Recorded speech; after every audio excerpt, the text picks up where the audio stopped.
Hello everyone! So we're done na po sa ating Bible reading sa mga Kawikaan chapter 16 hanggang chapter 17. So my highlight po ay dito sa chapter 16 verse 32. Sabi niya, higit na mabuti ang tiyaga kaysa kapangyarihan at ang pagsupil sa sarili kaysa pagsakop sa mga bayan.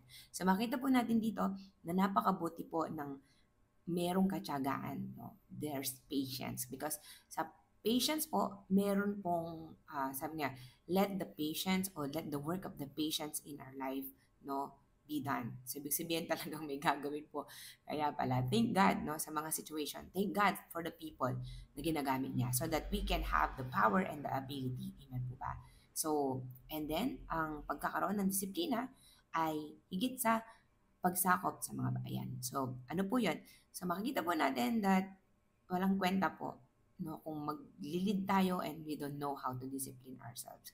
So, kasama po yon kapag tayo pamilyado, how to discipline our children, how to discipline the household, and how to discipline ourselves, no? And also, sa mga pananalapi po natin. Kasama po yon. So, let's pray na patuloy po tayo magkaroon ng katyagan sa ating mga buhay at higit sa lahat, Lord, na ma-apply po natin ang bawat disiplina. And of course, nasa Word of God po yon. And we are praying po na yung fruit of the Spirit po ang ma-develop sa buhay po natin. And by the grace of God, we can do it, no? In Jesus Christ, our Lord. That's our highlight for today. I hope na bless po tayo and let's continue to read the Word of God and meditate it day and night. God bless!